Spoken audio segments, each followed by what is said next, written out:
Hi hello வணக்கம். அனிஃபதின் டைரக்ஷன்ல 2024 release ஆன படம் தான் மார்கோ. இந்த படத்தினோட ஸ்டோரி பார்க்கறதுக்கு முன்னாடி நம்ம சேனலை சப்ஸ்கிரைப் பண்ணி வச்சுக்கோங்க. இந்த படத்துல ஹீரோ யாருன்னு பாத்தீங்கன்னா உன்னி முகுந்தன். இவர் என்ன பண்ணாரு பாத்தீங்கன்னா, இவருக்கு வந்து ஒரு தம்பி, அவர் வந்து வாய் பேச முடியாத ஒரு நபர். அவரை வந்து ஒரு கொலை பண்ணிடுறாங்க. கொலை பண்ணோன்னே அந்த கொலைய யாரு பண்ணாங்கன்னு சொல்லி தெரிஞ்சுக்கிறதுக்கு அவரு என்ன பண்றாருன்னு பாத்தீங்கன்னா, இருக்கிற எல்லாத்தையும் அந்த கொலையாளிகள் எல்லாத்தையும் வெட்டி சாய்க்கிறாரு. அதுதான் இந்த படத்தினோட ஸ்டோரி. அவ்வளவுதான். இந்த படத்தினோட ஸ்டோரியே இதுதான். ஒரு ரிவெஞ்ச் எடுக்கிற படம் தான் இது.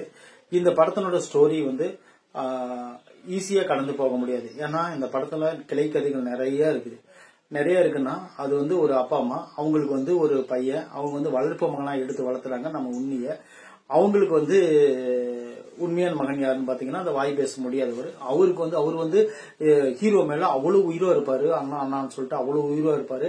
ஆனா அவருக்கு வாய் தான் பேச முடியாது. அவர் வந்து முழு பாசத்தையும் அண்ணன் மேலதான் வச்சிருப்பாரு.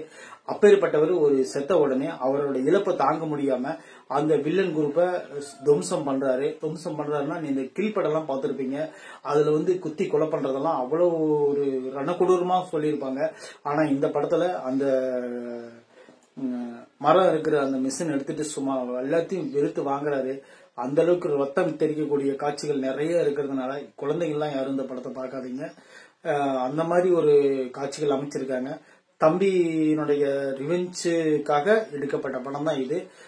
கிளைமேக்ஸ் எல்லாம் நீங்க சொல்லவே தேவையில்ல. பயங்கர ரணகொடூரமா இந்த படத்தை கொடுத்துருக்காங்க. இந்த படம் வந்து ஒரு என்ன சொல்றதுன்னே தெரியல. அந்த அளவுக்கு ஒரு கிரைம் த்ரில்லர் இந்த மாதிரி வந்து பாக்குறவங்களுக்கு, இந்த ரத்தம் ஆக்ஷன் சீன்ஸ் எல்லாம் நல்லா ரணகொடூரமா இருக்கணும் அப்படின்னு பாக்குறவங்களுக்கு கண்டிப்பா இந்த படம் வந்து உங்களுக்கு கண்டிப்பா நல்லா பிடிக்கும். மற்றபடி பேசிக் ஆடியன்ஸ்க்கெல்லாம் இந்த படம் கொஞ்சம் பிடிக்கிறது டவுட் தான்.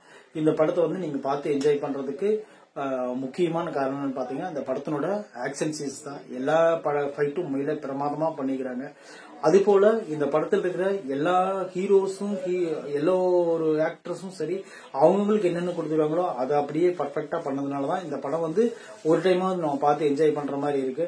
இந்த படத்தை நீங்க ஒரு டைம் கிடைச்சா ஒரு டைம் பார்த்து என்ஜாய் பண்ணுங்க. குழந்தைகளும் பெண்களும் தவிர்த்துருங்க. இந்த படத்தை உங்களுக்கு தேவையில்லாத படம் இது. அந்த அளவுக்கு ரத்தம் தெரிக்கக்கூடிய காட்சிகள் நிறைய இருக்கிறதுனால இந்த மார்கோ படத்துக்கு வந்து ஒரு நம்ம 50 to 55 மார்க்குகள் கொடுக்கலாம். அதுக்குண்டான ஒருத்தான படம் தான் இது. தேங்க்யூ.